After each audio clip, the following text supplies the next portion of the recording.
satellites do exist, okay? But I am of the belief and understanding that there is no possible way that anything weighing over a ton is being put in the nose cone of any rocket. I don't give a shit how powerful the rocket is. I put out videos, explaining to you guys what Don Pettit, NASA astronaut and PhD, who talks about the tyranny of the rocket equation. I put this out, and he explains, I don't explain it to you, but he explains how it is dumb mass, meaning extra weight, material, and scientific instruments literally affects the entire performance of a particular rocket based on the amount of fuel it needs to have on board to do what it needs to do. But there's no way, I don't give a shit what type of physics science that they're engaging in mathematics.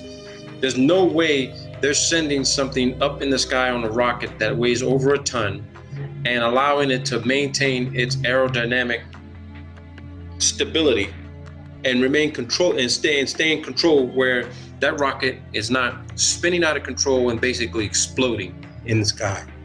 So based on that hypothesis, I'm going to reveal this document to you guys to show you there ain't nothing in the fucking nose cones in those rockets. The entire satellite program worldwide, okay, worldwide is a balloon program, and it's been in existence longer than fucking rockets, period. And I'm going to show that to you. So first document we're going to read, here's the document. Just like I said, the title of it is telling in of itself. Space and Missile Systems Center. Okay?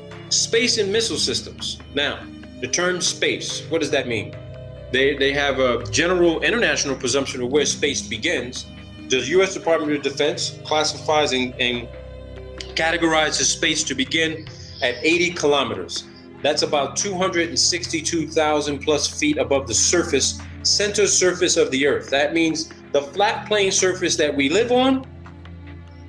You launch a rocket, boom, 262,000 plus feet above the surface of the Earth. That's US DoD standard. So according to the DoD, they got aircraft that could fly close to that, maybe half the distance. But the international standard is called what they call the Kármán line. Theodor von Kármán developed, him and a bunch of physicists and scientists from all over the world, including scientists from the United States, established in the 1940s that space actually begins at 100 kilometers. For those in the United States, that converts to 328,082 feet above the surface of the Earth, okay? That is where actual space begins. Now, what is space? We can have several definitions of what space is. We don't fucking know. They're still studying it as we speak. So space, definitely, that at that altitude, even at DoD standard, we got a serious lack of oxygen and all of the components and pressure and environments that are consistent on the surface plane of the Earth. Okay? So in space, you have limited to almost zero aerodynamic control, astronomic control. You need some sort of vehicle that has to travel at ultra high speeds, well beyond the speed of sound, which is 760 miles per hour. Okay? It has to be traveling at high speed, for it to maintain any sort of aerodynamic stability and function and control at those altitudes. So, Space and Missile Systems Center. This is an interview with Lieutenant Colonel Harold E. Mitchell for the Corona program. Now, let me dive about the Corona program. The Corona program, okay? The Corona program is still a top secret program. It was a program launched by the National Reconnaissance Office in conjunction with the CIA. It's equipped with some very advanced optical equipment and photographic equipment to conduct mapping and reconnaissance intelligence gathering capabilities. Okay, so I have that document pulled up here for you guys that we're going to reference. We're going to need that program. So this is a letter actually drafted August 21st, 1964, regarding a Corona mission. Now I need you to understand this. There were several Corona missions. So this is the importance behind proving that this satellite was never launched on a rocket. They had several missions. This satellite was put up on a gondola balloon. It did its thing for however many days or months, and then it was captured by a C-119 multi-engine turboprop U.S. Air Force cargo plane, specially outfitted to capture this thing to capture it using some sort of tailhook type of device. Okay, so I'm not going to read this entire document, but there's specific sections of this document we're going to address, so I can prove to you guys that satellites are not floating around above 100, maybe 200,000 feet. They are literally 10 to maybe 50,000 feet above the altitude where U2 optimal flight range is. So, and I'll show that to you as well. The technical specs for U2, they can go beyond 70,000 feet, okay? Beyond 70,000 feet. That's not their max operating altitude. They can go beyond that, okay? Now, the reason why I chose this document is for one simple reason. Although this activity occurred between 1954 and 1956, and Corona program is 1958 to 1962, the subject time frame involves about 20 years, 23 years. But look at the date of the interview, people. The date of the interview was October 1st of 2003. Now, what significance does that play? One, to me, it's fairly recent. Even though this is 2016, that's 13 years, okay? This document was recently declassified as an interview, but it's also interesting to note that it was conducted by the Space and Missile Systems Center. So Robert McCulley was of the History Office at the Space and Missile Centers at Los Angeles Air Force Base. So this guy is going to interview Lieutenant Colonel Harold E. Mitchell of Missouri over the telephone about his experiences recovering Corona satellites. All right, I'm going to skip forward because he just talks about the guy's history, where he got his training, how long he's been doing his training. You know, this is just basically, introductory type of, okay, this is who this guy is. I need to know who he is. Now let's get to the meat of what it is he was doing and what his role was in this program. So they talk about what his rank was. This guy was a captain. He was in charge in 1954. He was part of the Dragnet program, also known as the Genetrix program or Weapons System 119L came along. They were flying out of Charleston, South Carolina. That's where they were doing a lot of their training. They were flying a C-119. You saw a brief picture of what that looks like. It says, how did you conduct your training? They talk about how they were conducting their training. Again, a lot of this information, it's not insignificant, but it just adds to the narrative of, is he talking to the right guy? All right. All right. So here's some of the beginning meat of this interview. McCauley asked Captain Mitchell, did you ever recover the Dragnet training capsules at night? Mitchell says, it's impossible to recover at night. The only time we flew at night was during our instrument training. We didn't fly our emergency training at night either. We did all of our training instrument flying 16 hours a day.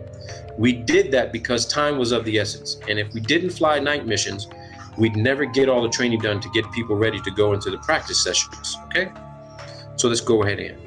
Now, here's where he describes what the Dragnet gondola looked like. What did a Dragnet gondola look like? Well, we used similar parachutes except the Corona program or Discoverer program only used one chute, okay? We used 4 28-foot parachutes for a Dragnet gondola, and they did all of the chute modification at the parachute shop.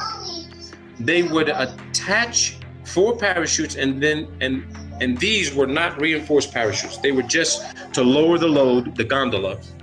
You'd attach them to the gondola, and then from the middle of this, on a longer tether, you would have a smaller chute that we call the drogue chute. I think the drogue chute was 100 feet above the 4 descent chutes, and the drogue chute was reinforced. We could make our passes on that drogue chute. When they say they can make their passes on that drogue chute, you're looking at a 100-foot tether. And what would happen is that the drogue chute would deploy. You got a 100-foot of tether. The plane didn't need to come within a dangerous distance of the chute as the satellite was falling from the sky, and they'd have a hook at the back of the aircraft that would fly by and hook this chute. And once they hooked it, they start reeling it into the back of the aircraft. Here's some important data. The top of the gondola had a compartment for the chutes and all that stuff. And a lot of it had to be the parachutes, but the whole capsule was 1,450 pounds when it was airlifted, okay? The capsule they're talking about is literally the satellite. The gondola had, now I want you to pay attention to this. He says, this is Mitchell, Captain Mitchell talking. Captain Mitchell says the gondola had a huge balloon. I mean a huge balloon. You could see it at 60,000 to 85,000 feet. Now, this supports what I've been telling all of you, that NASA has had a balloon program literally for decades, over as long as they've been in existence. Some of these balloons are the size of a football field. When you look at the size of a football field, 100 yards long, 50 yards wide, just imagine what that looks like up in the sky. Think about what a balloon that size could lift off the ground, okay? Now, Macaulay says, did you ever see a Genetrix balloon get inflated and then lift off? Did you see that process? Mitchell says once, but I didn't see the beginning of it. I saw it when it was about 3/4 filled and then the liftoff. Now, this was only in the training phase of our operation in the summer of 1955, and that was done in Denver, Colorado at Lowry Air Force Base. The one that I watched launch, they had to put the capsule on a forklift, and I imagine this was done before the balloon was attached and inflated. At any rate, they started their inflation, and then as the balloon got full enough to support itself and go airborne, they'd run down a taxiway with the forklift, carrying the gondola until the balloon had enough lift to get the gondola airborne. I want to show all of you what that actually looks like in real time. Now, when I say real time, okay, when I say real time, I'm talking to you, this is a launch that had already occurred in Antarctica. This is a launch that already occurred in Antarctica, and I'm going to show it to you. And here we go.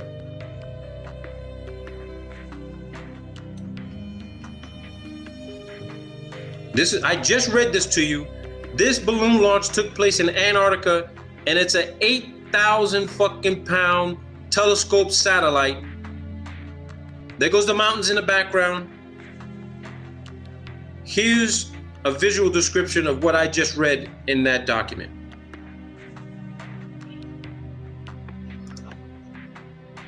Down a taxiway and getting in the loft and launching it. Watch what happens.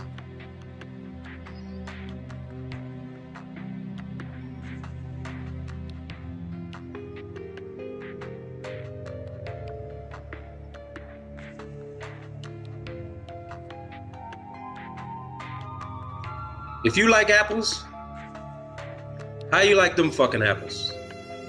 That's 8,000 fucking pounds, people. 1,000 pounds. That dome on the top is actually where all of the radio equipment is installed so that a C-130 can communicate with it. It sends off a signal so that when these aircraft are in the air, they can detect the signal while it's up at 85,000 feet, 100,000 feet. Today's balloons get to about 130, 150, 180,000 feet, okay? And at nighttime, when the helium air is cooled down, the balloon drops in altitude about 10,000 feet, maybe 5,000 feet. And then when the sun shines back up on it again, that hot helium air expands and the balloon raises in altitude again. So you have this oscillation of losing altitude, gaining altitude, losing altitude, gaining altitude. Now, for anybody that hasn't paid close attention to what the ISS is doing, the ISS is doing the same fucking thing that balloons do. And I'm going to prove that to you as well, that the ISS, if it exists, which now I'm of the conclusion that it does exist, that means that the ISS is up in the sky. It's not at 245 miles. It's within, say, 150, maybe 250,000 feet. And to prove to you where that site location is, this is Google Earth Pro. This is December 15th of 2009. Okay? This is Antarctica. Antarctica people. On the other side of Antarctica, this is the launch site for the balloons. It's called the Wallop program. Based on satellite imagery, you have these large cranes out there, okay? The launch site for the balloons. Further proof that they're using aircraft to capture these things down in Antarctica. This. Here goes your C-130s, C-7. These are your C-130s. These are your C-119s. Turboprop planes. And if anybody wants to say, oh, well, they're using this to transport people back and forth. Yeah, they are using people to transport back and forth. But guess what? These are also specially outfitted aircraft that literally recover. When they intentionally burst the balloon, it comes down on a drogue chute, and these aircraft fly at 20, 30,000 feet, and they go and grab this thing. There's your aircraft. 5. You have a 6th over here. This is for crew transportation, but these big boys right here, these Hercules are the ones that are recovering 8,000-pound telescope satellites launched from Antarctica. The document, because this document gets better. Now, Macaulay says, did the gondola lift off pretty quickly after it was inflated? Mitchell says, yeah. Once it was inflated with the helium it carried, that balloon was designed to go during the day to about 85,000 feet. Now, this is back in 1954, people. Today's balloons get, well, almost 3 times this altitude, okay? Maybe 2.5 times. As nighttime came and the gas cooled down, it would come down to around 60,000 feet to 65,000 feet. So it dropped almost 20,000 feet in altitude in the evening time, okay? In the evening time. So I want you guys to picture this, okay? There are people online who they're so in love with NASA, they will tell us, all these trolls will say, no, I've seen satellites myself. They'll say, no, I've seen satellites myself. I've seen it in my telescope. I've seen the Hubble. I've seen the space station. I've seen a satellite pass over. You're looking at the Hubble and the ISS floating around in the thermosphere, moving at high speeds, because the hot air up there moves at high speeds, very high speeds. How fast those speeds are, who knows? But we know this for a fact. The higher you go, the faster you have to go. Right? The higher you go, the faster you have to go if you're using an aerodynamic vehicle. Now, Macaulay says, do you know how long the balloon floated over the US before they were usually recovered? Mitchell says, it varied with the flight path. We tried to recover them before they left the continental limits of the United States. We had one balloon that went into the jet stream and flew east during our training period. I believe that it took off in July 1955. We deployed an airplane and he went to Goose Bay, Newfoundland, refueled and headed for the Azores. I believe there were another 1 or 2 airplanes from other squadrons too. He says the balloon was finally terminated someplace over the area of the Azores. I don't think that capsule was ever recovered. I couldn't say for sure. Macaulay says recovering a Discovery parachute must have been easy compared to a dangerous gondola. Mitchell says it was. Discovery was much easier once we resolved the problems and they designed the right parachute and equipment to recover it with. Actually, when you do aerial recovery every day, it's a piece of cake. Easy. It was fun. Each recovery aircrew had to aerially recover 5 dragnet parachutes. After we'd complete our aerial recovery phase, we went up to an airfield at Georgetown, South Carolina. Ground crews would use drums of water to simulate the gondolas for surface recovery. Oh, look at what he says here. He says, during the genetics program, we operated under the Strategic Air Command. To show you how important genetics was to the Strategic Air Command, we pilots each carried a letter in our secret folder along with our top secret aircraft equipment. It was a letter from the Director of Operations for Headquarters, SAC. His name was Brigadier General Howard Smith, to the commander of any SAC base where we had to land, that we had the number 1 priority over anything else in refueling, maintenance, and getting our aircraft back airborne. Now, why would they have number 1 priority to refuel and get airborne again? Let's assess that. Well, if there's hundreds or thousands of these satellites supposedly in space floating around, and we know now they were balloons, and these things suffer some sort of malfunction and they come down, that airplane has got to go to that location to recover that thing. These airplanes had to be available non-stop to go anywhere at any time to recover this thing. And it had to be recovered once they got notification, hey, the balloon just popped, drogue chute, we need the aircraft up in the air immediately. They couldn't get to one of these satellites fast enough, and it actually crashed somewhere in a foreign country. And I'm gonna read that document to you of what happened to it. So, he says, you had a terrible time getting refuel, maintenance, or anything just to get out. On the way to California on that particular trip, I had to go from Greenville and refuel at Salina, Kansas, Smoky Hill. Let's see here. Okay, here's where they talk about getting in contact with one of the balloons.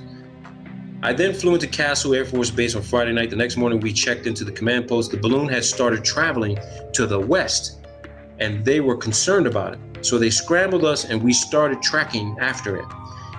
Each one of these balloons transmitted their own identification signal. By the time we made contact with the balloon, we were about 310 miles at sea, west of San Francisco. I didn't like us being out there by ourselves, especially making aerial recovery. At about 85,000 feet, after you sighted a balloon, you'd interrogate it. The balloon's radio signal would give you its code name or code number. If you wanted to terminate its flight, you had a black box up on the flight deck at the navigator station. He would dial in the code of the balloon we were trying to track, and the balloon would come back and answer. Then if we had clearance from the Charleston Air Force Base command post to bring the balloon down, we would insert another code. This then would ignite a blast from the gondola that would burst the balloon. After we terminated the flight of the balloon, here's what they say. It would do very much the same as the Discoverer did. It would fall so far, and then the drogue chute would come out. The chute would slow it down until it was at an acceptable altitude and airspeed, and then the parachute would get fully deployed. It was late, listen to this, people.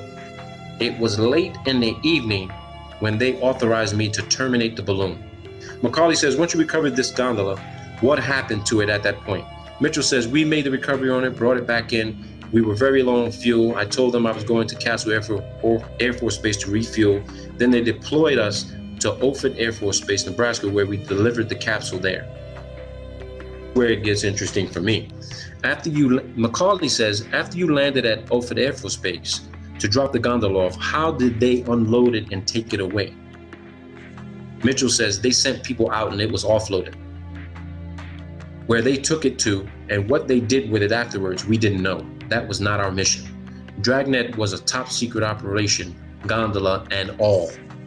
The only thing that we were concerned with were the people who were not connected with the program, that they had no opportunity to see the gondola, so we carried sidearms. You hear that? They didn't want people to see this thing. So they were always strapped, ready to go, that if someone were to see one of these things, they had to deal with that person. Now, this was back in 1954. You bet your ass the same thing is happening today. They don't want nobody seeing the Hubble come down on a parachute. They don't want to see it. They don't want to see parts of the space station, which is in modules, detach, come down on a parachute, get captured by one of these C-119s or C-130s, taken down to Antarctica at the Concordia station. And just to remind people and to redress this, Concordia station, NASA classifies it as a hypoxic environment. Okay? They said the conditions at Concordia are more severe than being on the ISS. So when astronauts actually are sent down there for cold weather training in the most extreme environment on Earth, how could there be a place at about 8,000 feet above sea level be more extreme than being at 245 miles above the surface of the Earth, supposedly in microgravity? And I thought to myself, wait a minute, the ISS is definitely not at 245 miles. Because if I can go to Concordia Station in Antarctica and literally be in worse conditions than being on ISS, then ISS conclusively has to be around 150, 160,000 feet. Let's keep going on. So this guy goes on and he says that, and this is what's interesting about this. He says he had an instrument problem on the airplane at Offutt Air Force Base, and the people came out to refuel the plane. I filed to come back to Charleston as soon as they offloaded the gondola. This was on a Sunday morning, and I'd gotten in there late Saturday night. The base operations officer said he was going to come aboard. He wanted to check Form 21A, which is my maintenance form. I lost an inverter, and I had a bad generator, but I didn't want to fool around and stay at Offutt Air Force Base on a weekend trying to get it repaired. So, while this guy's at this base, this captain, okay, some lieutenant colonel, he says he was a lieutenant colonel, and he tried to come on board our airplane. And here's what happened. The captain, Mitchell, says, I said, I'm sorry, you're not allowed on board. This lieutenant colonel stepped up the ladder and started explaining that he was a Silverleaf, a lieutenant colonel, and I was wearing tracks, a captain. About that time, he heard the rifle bolt of a carbine slide home, load its ammunition. My crew chief was standing there with his carbine down at his hip, so the lieutenant colonel decided not to come on board. He decided prudence was better part of valor. So you see that? This guy's a captain. He tells a lieutenant colonel, sir, I'm sorry, you can't come on board. I'll come down to show you my Form 21A, but you can't come on board. This lieutenant colonel says, excuse me, but I'm a lieutenant colonel and you're a captain. I can come on board. And one of this guy's crew chief says, I don't think so. He chambered around. Lieutenant colonel said that. He was like, okay, no harm, no foul. Let me know when you come down and show me the form. I mean, come on, people. You're talking about an Air Force pilot, top secret security clearance, maybe higher, and they got authorization to kill one of their own people if security is breached. This guy's not even supposed to know what the hell's inside that aircraft. They were ready to shoot him. That's what you got to deal with. So, and Macaulay says, did the Genectrix gondola drop a capsule like the Discoverer did? Mitchell says, no, the gondola hung below the 4 27-foot, 24-foot chutes. When you shoot the balloon down, all these parachutes packed on the top of the gondola deployed. The gondola would start then falling to the earth. He says, so you recovered the entire gondola. He says, you caught the whole thing. You caught everything except the balloon, and it was quite a load. Error of recovery really was kind of a hairy operation because you're flying at such low speeds. We were especially low on fuel that night. We had to fly at about 115 to 120 knots just to keep our airspeed up. And with the beaver tail door open and the recovery poles and cables hanging out of the back of the end of the airplane, it took quite a bit of power using quite a bit of fuel. So again, these guys are recovering things at thousands of pounds, half a ton or more. They have to fly at low speeds just to capture the damn thing and make sure they don't rip the tether apart and lose the damn satellite. So once they capture it, They got to start reeling it in, and they got to maintain altitude and power, which uses up a lot of fuel just to stay in flight. And then they feed out of it and get the hell out of there and take it to where it needs to go.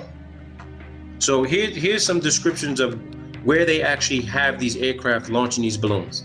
He says, once our genetics training was completed and the airplanes were put in top maintenance condition, we deployed to our pre-designated bases in November of 1955. We had 3 squadrons in the 456 TCW, and they split each squadron right down the middle into 6 detachments. Our squadron, we were the 746 Troop Carrier Squadron, and our detachment was deployed to Kodiak, Alaska. The 745th Squadron went to Adak Naval Air Station, Alaska, and the other detachment was sent to Japan at Johnson, Misawa, Itazuku.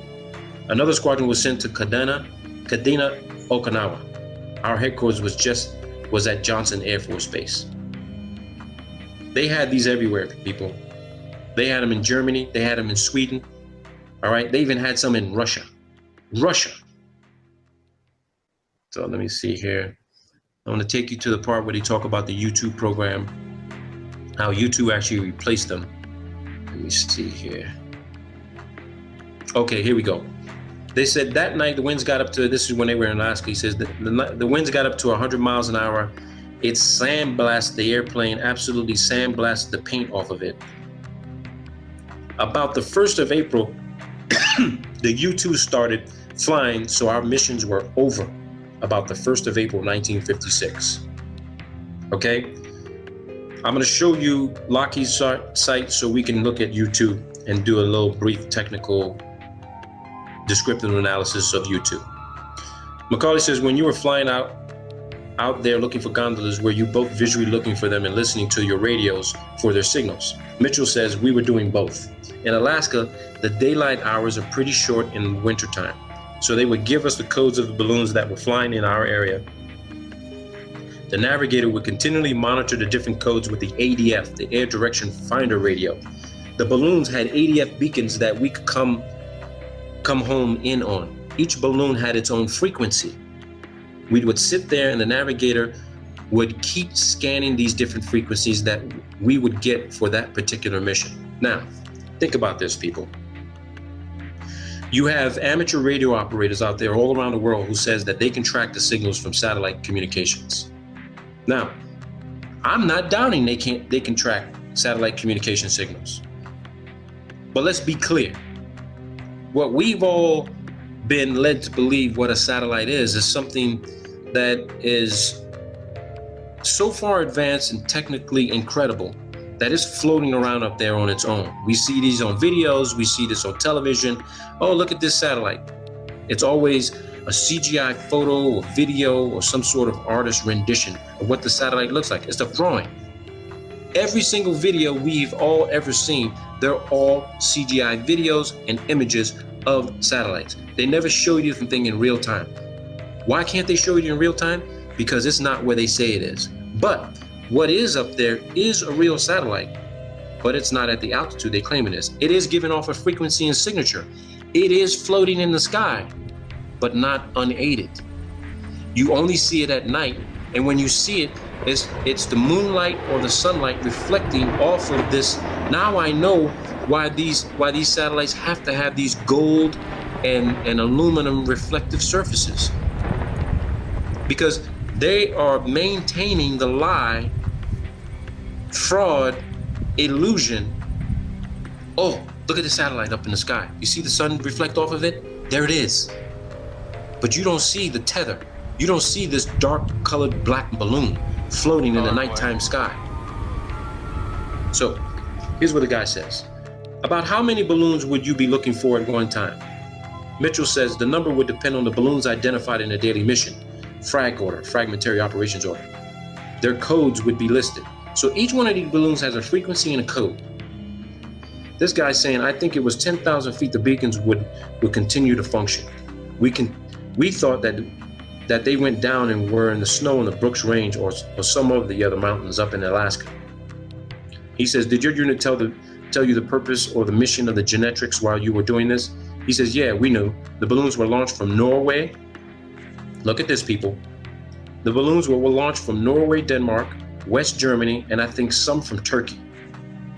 In the winter, February of 1956, there was an article in Time magazine about the Russians complaining about our overflight of the Soviet Union with these balloons. Holy shit, people. I mean, really. The Russians were complaining about the US flying over the Soviet Union with balloons.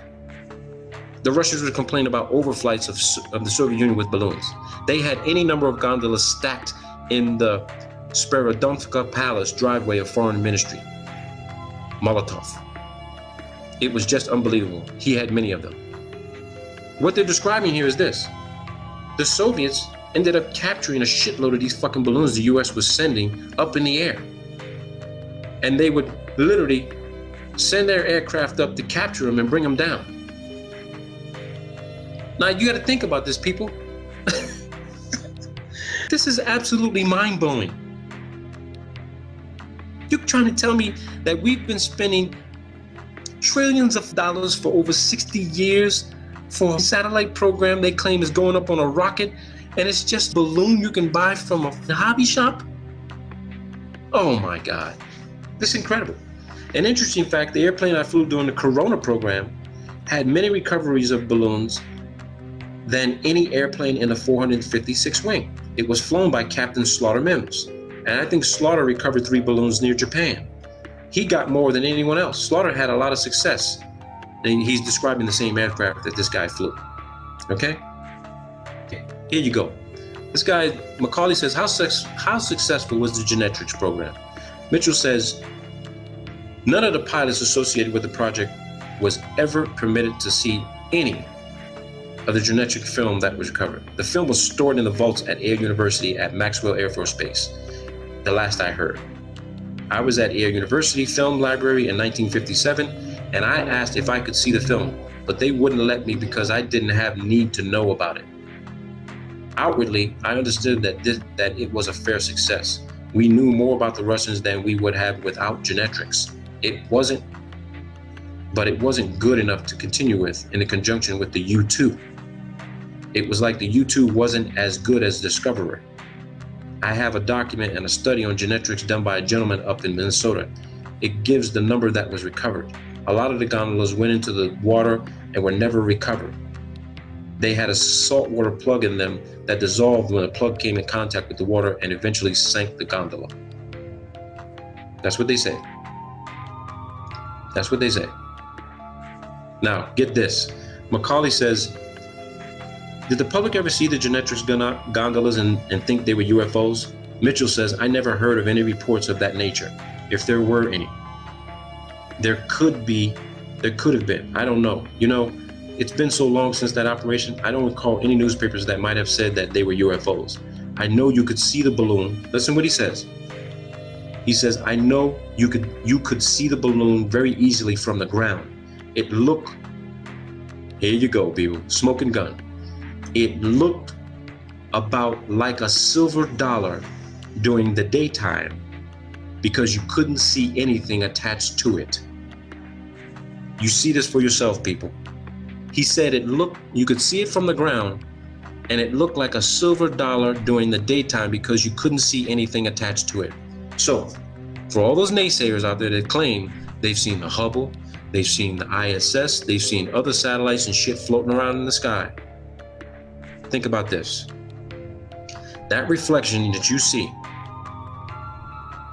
with the sun reflecting off of the aluminum surface or whatever type of aluminum, whatever type of shiny reflective material they're using for these satellites, carried by the jet stream, flying around a specific territory that is tasked to fly around in. Macaulay says, at that time, did you normally call the program Dragnet or Genetrix? Mitchell says, we called it Dragnet. Genetrix was a classified code name for the program like Corona and Discoverer. Dr. Alvin H. Howell was the brains behind the balloon program. There you go. They lost one of these, okay? They lost one of the Corona satellites on a balloon, okay? This is a letter written to the Deputy Director for Science and Technology at the National Reconnaissance Office, okay? This was released Declassified and released by the National Reconnaissance Office November 26 of 1997 in accordance with Executive Order, I think that's 12958. Subject, Corona Mission 1005 incident. This memorandum is for information only. Corona Mission 1005 was launched on 27 April into orbit. Orbit? They're considering orbit to be space. We know it ain't fucking space. All right? But that's moved. Let's continue on. Recovery attempts commencing 2 May were unsuccessful. Attached here too is a chronology of operational reporting received on this mission. Number 3, on August 5th, OSA received word from its security representative at the Air Force Base, Los Angeles, that a satellite capsule had been reported as coming down near the Venezuelan-Colombia border. The actions taken by OSA upon receipt of this information are detailed in a separate attachment. As a result of the investigation by the OSA in conjunction with the Caracas station and the embassy attaché office there, the following facts are noted. Listen to this. August 1st, first word was received by Caracas Army Attaché Office of finding of a capsule at La Fria, 500 miles southwest of Caracas in a remote region of the Andes. August 3rd, reconfirmation of capsule finding made by telephone call to Caracas Embassy. August 4th, representatives of the embassy viewed the capsule at San Cristobal, to which it had been moved by political police. First press stories appeared. August 5th, capsule flown by host government to Caracas. August 6th to the 10th, capsule held by Minister of Defense of Venezuela. All right. August 8th, team from headquarters arrived at Caracas consisting of a security officer and a technical officer from the OSA office and a technical officer from the National Reconnaissance Office. August 10th, capsule turned over to embassy, examined, and reports made by the headquarters team. Copies of pertinent cables on technical and security aspects attached. August 12th, security officer scheduled to return capsule to West Coast. August 6th to the 12th. For the record, it should be noted that on Thursday, 6th August, a request was made by the CIA to the NRO to convene a meeting of the Interdepartmental Contingency Planning Committee to assess the problems, coordinate procedures, and assign responsibility for responding to any news media queries which might arise. Now, what's interesting about this, they noticed there was a label that there was a secret label on a satellite. It was marked secret. They removed that classification from it. This is regarding the history of satellite reconnaissance, volume 2A, SAMOS. Remember that name, SAMOS, okay? The SAMOS satellite, because here's what I'm going to take you to next. This is the list of all balloon launches from the Esrange Space Center in Sweden. Okay? Now, let me take you to the Swedish Space Center. And here is the Swedish Space Center website. This is the Swedish Space Center. And as you can see, they have balloons and rockets, payloads. This is their website. This is their website. Swedes. The Swedes. Okay? It's the Swedes. Here's their space center. They do balloon launches. Now let me take you the document I downloaded from their website. Now, this is a list of balloon launches from the Esrange Space Center starting December 9th of 1982.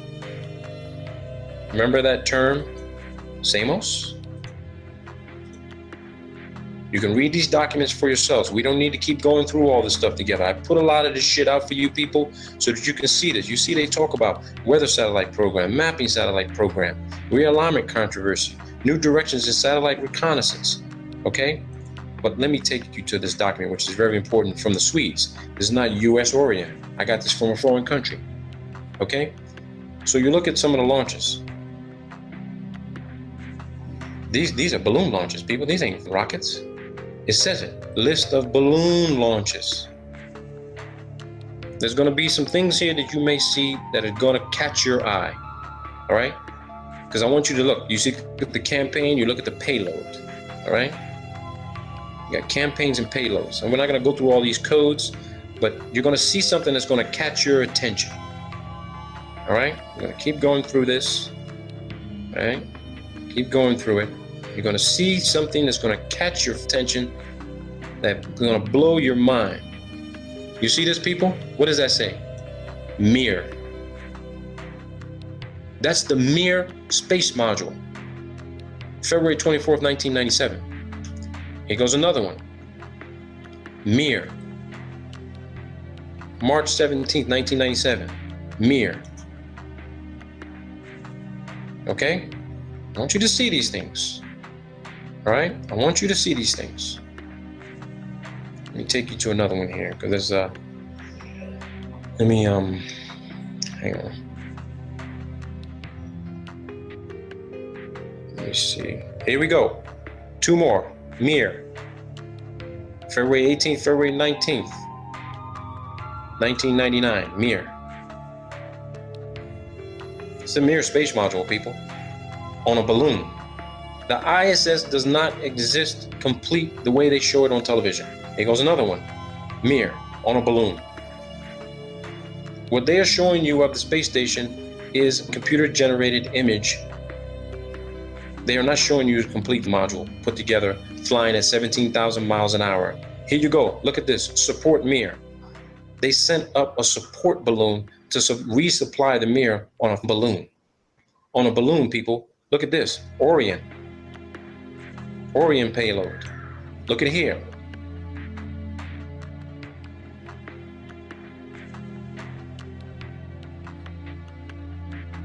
Inmarsat. You want to know where your satellite phone communications come from? A balloon, people. A balloon.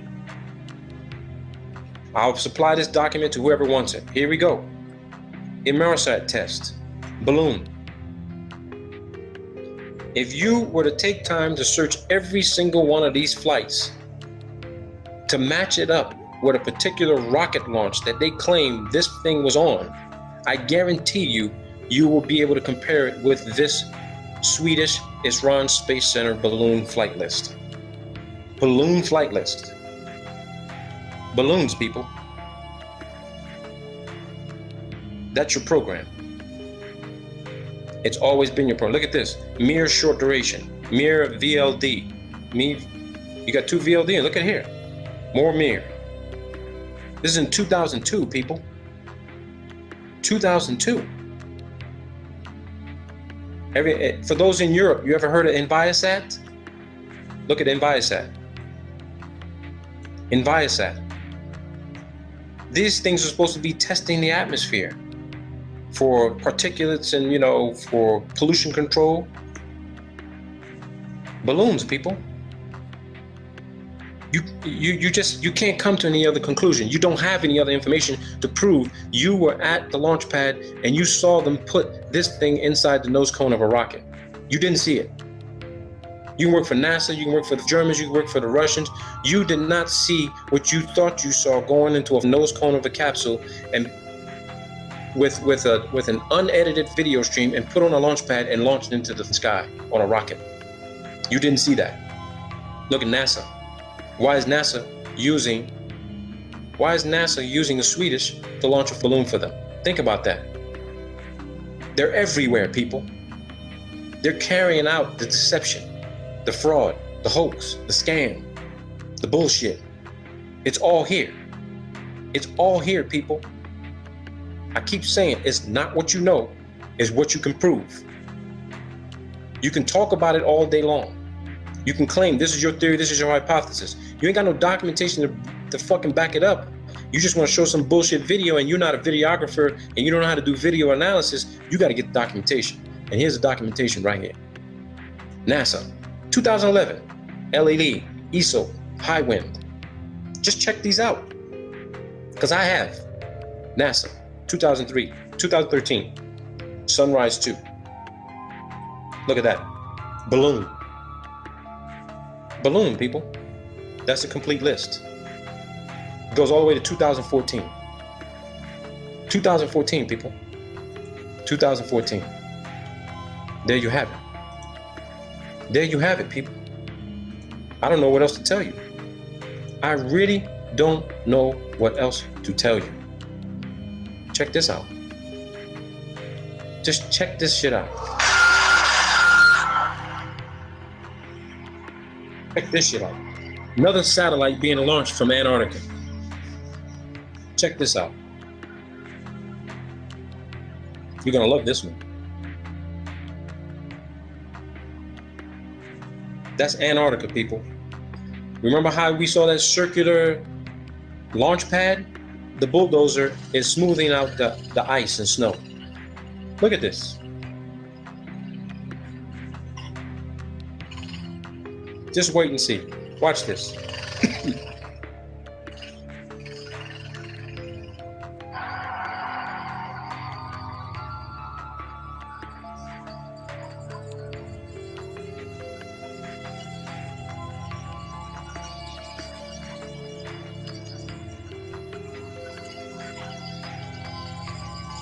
This is McMurdo Station in the background.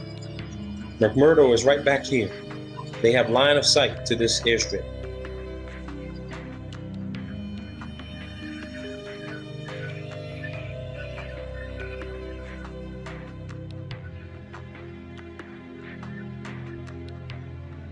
Just look at this.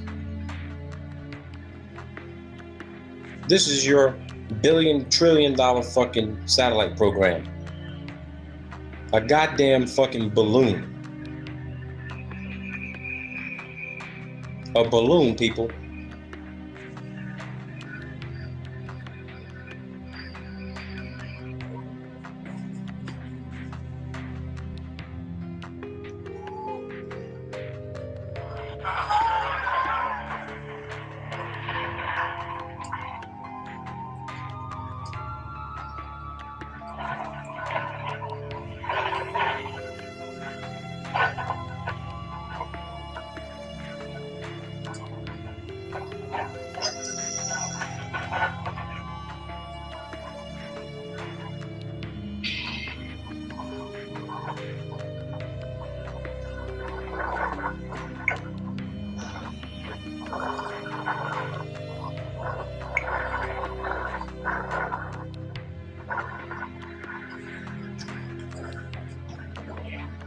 There goes fucking $20-30 million on a balloon. It's not inside a fucking rocket nose cone. There you go. Woohoo! Woohoo! Yay!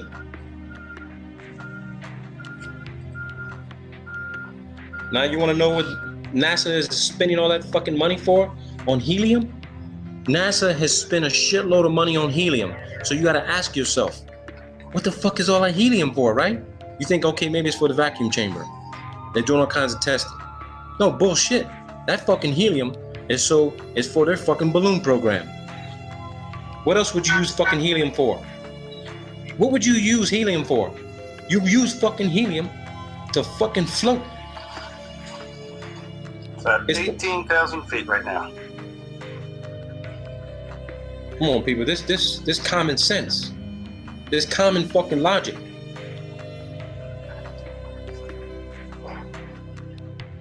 Hey, the payload is now at 105,000 feet.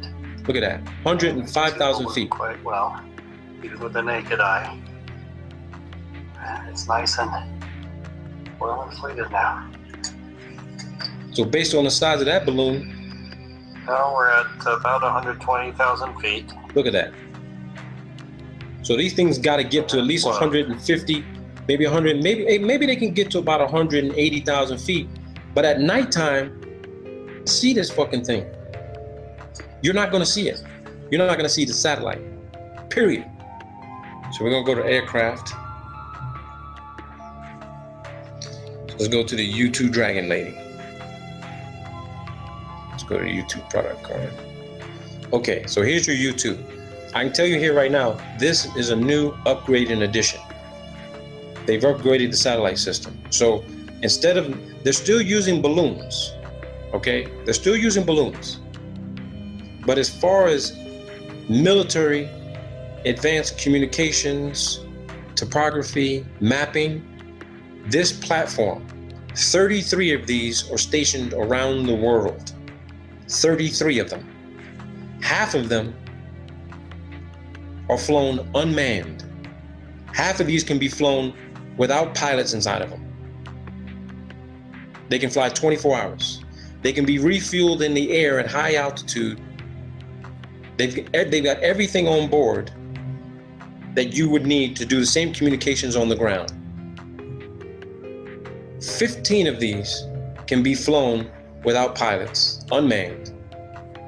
When I spoke to my professor, who used to be a Defense Intelligence Agency officer, he was in charge of the U-2 ISR program, Intelligence Surveillance Reconnaissance program. I asked him how many of these would be needed to cover the entire Earth in a 24-hour period. He told me, you only need 10. You could cover the entire Earth. And your satellite photos that you guys see, satellite imagery, high altitude imagery that they claim is coming from the ISS, the U-2 is taking the high definition photographs and they're being presented as ISS footage. Don Pettit told you in the Tyranny of the Rocket Equation, there ain't no fucking way humans ever left the fucking Earth. They ain't never left the fucking Earth in the space. This is it right here.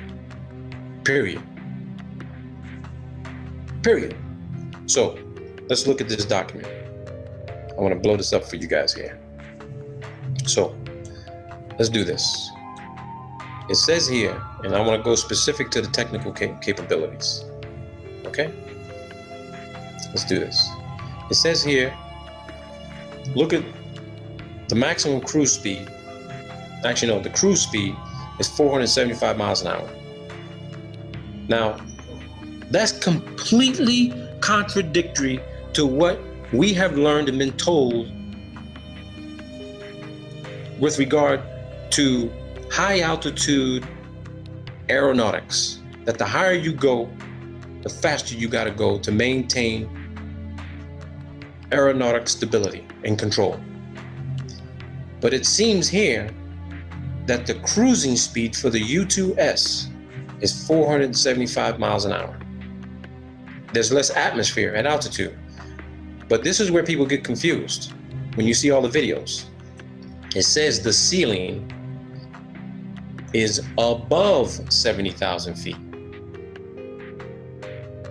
Above 70,000 feet, people. The max altitude of U-2 is not 70,000. The ceiling is above 70,000. The range is greater than 6,000 miles. Which means if the cruising speed of U-2 is at 475 miles an hour and it can go above 70,000 feet, that means that there's definitely atmosphere that is breathable. You can operate in it above 70,000 feet. And you use less fuel at 475 miles an hour above 70,000 feet. This is the cruise speed. Maximum weight, 40,000 pounds. So would you think maybe possibly they could put some sort of advanced optical scope on this bad boy? Because the Hubble was 27,000 pounds. Maximum weight of this is 40,000 pounds. So how much advanced imaging and communications equipment you think you can put on this platform? It's twice it's twice the mass of Hubble, flying at above 70,000 feet. Here it is right here. And look at the price. Here's what's interesting to me, the coincidence, people. The Hubble, they claim, cost $1.5 billion. The Hubble, 1.5 billion. Look what it says here. The recent 1.58 billion in system upgrades includes sensor upgrades, improves radar, multi-spectrum imaging and signals collection, sensors and data links, a new F-118 GE 101 engine, improves range and altitude, lowers operating costs and reduces weight by 12%. Glass cockpit, new defensive suite, improves survivability against the latest generation of missile and fighter threats. 1.58 billion. The Hubble, 1.58 billion. Sophia, 1.5 billion. That's the magic number for a lot of this bullshit. $1.5 billion is the number these government agencies are using. It's probably costing half of this, and the other half are going in the fucking pockets of your fucking Senate and congressional fucking representatives and their fucking contracting companies who are building this bullshit and telling you, oh no, it's all going up on a fucking rocket. It says here, reconnaissance and surveillance from the stratosphere. The stratosphere. Everything we know of, communications, imagery, you name it, everything stays within the stratosphere, which means we can't get beyond the thermosphere. We can't get there. We can't get there. This is our limitation. We can't go beyond this technological capability because we just can't get out there. We can't get there, people. When they say the U-2 flies at the edge of space, I'm sorry to tell you, the edge means you're maybe within 5,000 to 10,000 feet of the Kármán line, which is 328,000 feet. How the hell could you be up in the U-2, be on the edge of space? The edge of what space? You mean the next space, which is from the stratosphere is the mesosphere and then the thermosphere? Because maybe they're on the edge of the mesosphere. Or they ain't close to the thermosphere because it's too goddamn hot up there. It's in excess of 500 degrees Fahrenheit. You honestly think that this aircraft will be able to withstand those heat temperatures? Look at the SR-71. They tried to take it up there and look what happened to it. I do believe you have to fly faster the higher you go, but we can't do it. It's that simple. It's that simple.